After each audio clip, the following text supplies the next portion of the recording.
Bismillahirrahmanirrahim. Assalamualaikum warahmatullahi wabarakatuh. Selamat siang, salam sejahtera bagi kita semuanya. Yang saya hormati Bapak Wakil Presiden, Bapak Ibu sekalian, para peserta sidang Kabinet Paripurna pagi hari ini. Kita semua tahu bahwa situasi saat ini adalah situasi yang tidak mudah, situasi yang tidak gampang. Saya kira sisi baik fiskal kita, moneter kita sangat dipengaruhi oleh ekonomi global yang sedang bergejolak, utamanya yang berkaitan dengan kenaikan inflasi hampir di semua negara. Kesadaran ini harus kita miliki dan dampak itu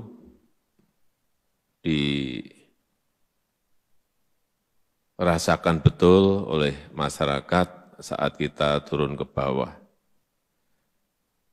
Amerika inflasinya saat ini sudah di angka 7,9, yang biasanya di bawah 1.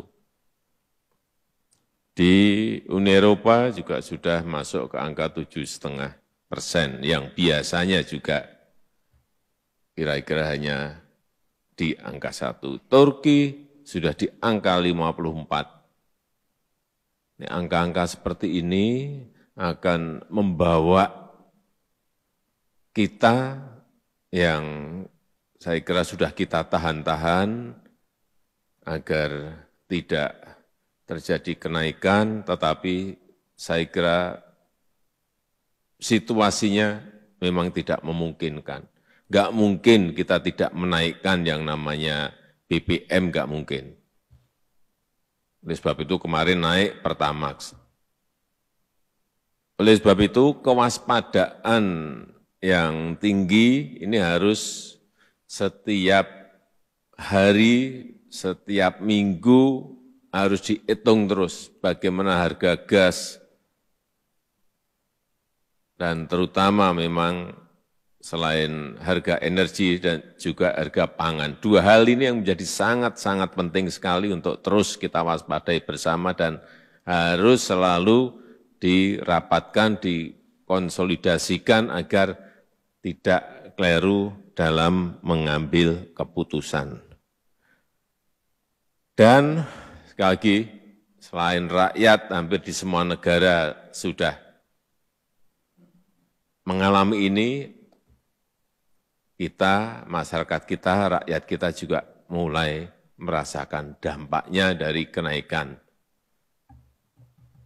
inflasi, kenaikan energi, kenaikan harga bahan pangan. Barang-barang kebutuhan pokok juga sudah mulai naik. Hati-hati, utamanya masalah ketersediaan, pasokan, dua hal tadi, pangan maupun energi, apalagi ini menjelang Lebaran. Oleh sebab itu, seluruh yang hadir di sini, anggota kabinet, kepada semua menteri, kepala lembaga, agar kebijakan yang diambil itu tepat. Sikap-sikap kita, kebijakan-kebijakan kita, pernyataan-pernyataan kita harus memiliki sense of crisis. Harus sensitif terhadap kesulitan-kesulitan rakyat. Jangan sampai kita ini seperti biasanya dan tidak dianggap oleh masyarakat enggak melakukan apa-apa.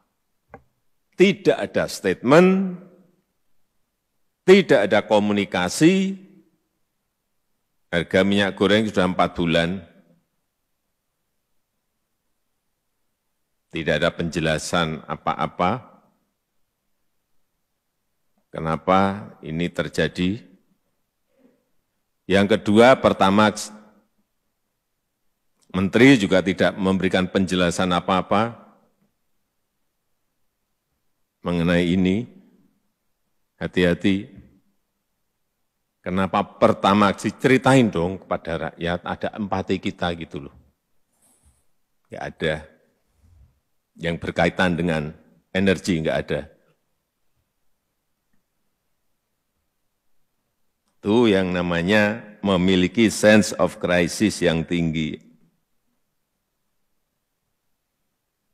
Terutama betul-betul saya minta ini yang berkaitan dengan kebutuhan pokok, dirumuskan betul, tidak hanya urusan minyak goreng, tetapi dilihat satu persatu urusan beras seperti apa, urusan kedelai nanti akan seperti apa, urusan gandum nanti akan seperti apa. Kalau kerja enggak detail, kerja enggak betul-betul dilihat betul, dan kita ini diam semuanya, enggak ada statement, hati-hati. Dianggap kita ini enggak ngapa-ngapain, enggak kerja, atau mungkin juga enggak ngapa-ngapain, mungkin enggak kerja. Sekali lagi, merumuskan kebijakan yang tepat, melakukan langkah-langkah dan kepemimpinan yang cepat di lapangan, dan memberikan sekali lagi pernyataan yang sangat berempati kepada rakyat. Hati-hati, arus mudik ini bisa di luar perkiraan kita. Oleh sebab itu semua Kapolri dibantu TNI, Menteri Perhubungan,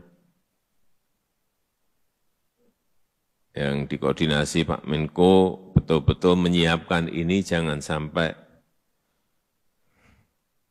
keliru, mempersiapkan jalur mudik yang baik dan bisa meminimalisir kemacetan dan penumpukan arus mudik maupun arus balik nantinya. Harus mulai dihitung betul. Ini bisa, kalau yang saya tangkap di bawah, ini semuanya ini mau mudik semua. Jadi persiapannya juga harus ekstra. Yang berkaitan dengan bantuan sosial, saya harapkan baik PKH dan lain-lain, plus yang kemarin BLT minyak goreng bisa disalurkan secepat-cepatnya sebelum Lebaran tiba. Syukur dalam minggu-minggu ini sudah bisa, sebagian sudah tersalurkan. Bukan apa-apa, mungkin kita itu enggak merasakan, tapi 300.000 rupiah bagi rakyat itu pas mau Lebaran dapat itu, rasanya betul. Saya bisa merasakan betul itu.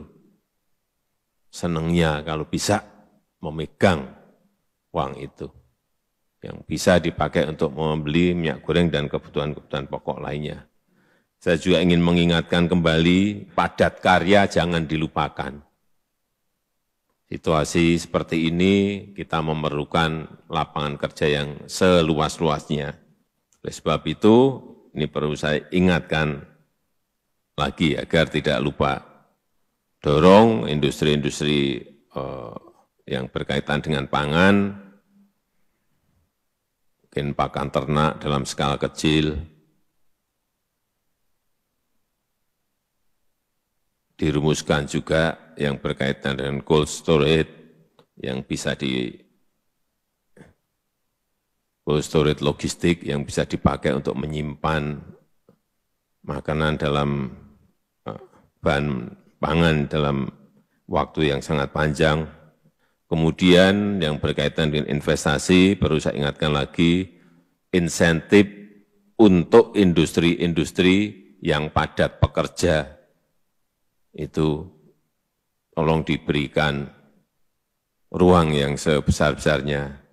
Industri yang berkaitan dengan substitusi impor atau TKDN berikan ruang yang seluas-luasnya dalam rangka yang di depan tadi sudah saya sampaikan.